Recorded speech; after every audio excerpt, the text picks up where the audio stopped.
I think the biggest mistake being made now is that people don't react fast enough to the changes in media. People aren't following the eyeballs fast enough. There's so much change that's happened in the past 5 years, let alone the past 20 years.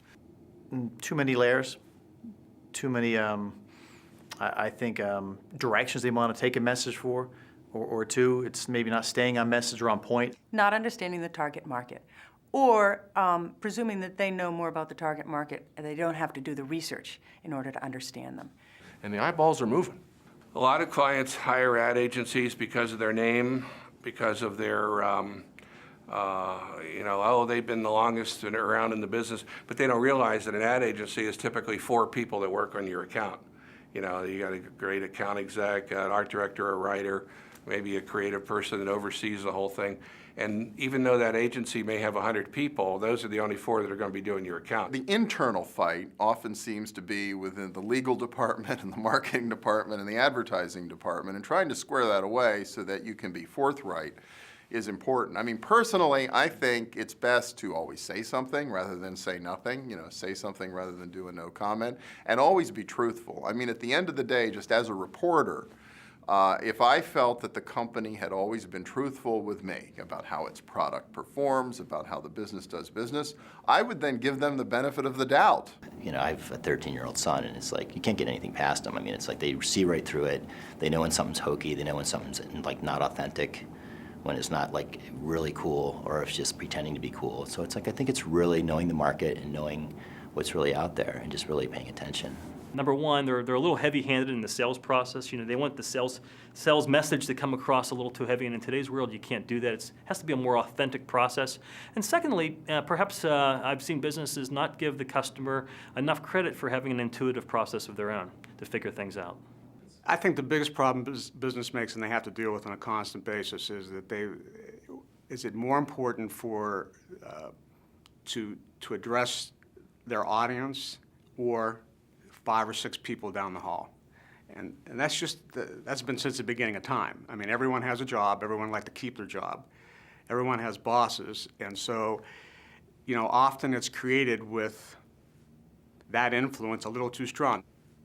On occasion, you see clients not do well or even fail, and sometimes it's because they forget who they're working for. Sometimes you work for a client who their attention is more for who's down the hall, or for an impoverished reason. I think the biggest mistake they make is they go by what they like, or their wife likes, or, and I really hope a lot of clients don't see this, but it's the truth. It's my son or what my daughter likes, or they react and they don't think about the target audience. They think they know based on their own reaction, and they really have to let the professionals do the job and, you know, present to them. And we call on an awful lot of the big pharmaceutical companies. They're just a little afraid to experiment with some of the new channels. I think the clients themselves sometimes aren't willing to take the chance. Although I will say this, there are some clients as well that are the crazy ones, and you have to bring them back down to earth, right? So in either case, I think the biggest mistake they make is not listening to the people that they hire, who are the experts. Now they're paying the bills at the end of the day, and that's going to win out. But if you really want to do something great, you should be willing to listen. I think a lot of people just, you know, we just sort of like, you know, people are afraid to have the balls to actually go out there and do something that is honest because they're afraid that, you know, people aren't going to get it, or that they're not up to speed. But, like, you know, everybody is really up to speed, and you can pretty much, the most successful stuff is the stuff that, like, does push it, I think. The biggest mistake I see business make on a recurring basis is to think that there's a magic bullet. You know, whether it's somebody who's decided they're going to invest in print and we'll run one ad and see how it goes, or somebody who thinks, or a business that thinks that they can continue to have a leading presence and communicate in some sort of quality with half in the budget, or doing part of it in-house, or just getting by, or we'll only do this, but still having those very large expectations of those of us involved with it. cutting their marketing and advertising budget, and really not being open to trying any of these new options that are out there. That's, I mean, it in a nutshell. Well, they don't have any respect, a lot of them don't have any respect for the creative process. They just think you hire somebody to do a camera and, oh, you mean you need to light it? What do you mean you need to light it? You need to light it? It's gonna take how long? Oh, man, I didn't know that. They have no understanding. They think point and shoot, and we'll get it done in no time. Is this really gonna take that long? Why do we need makeup? We don't need makeup.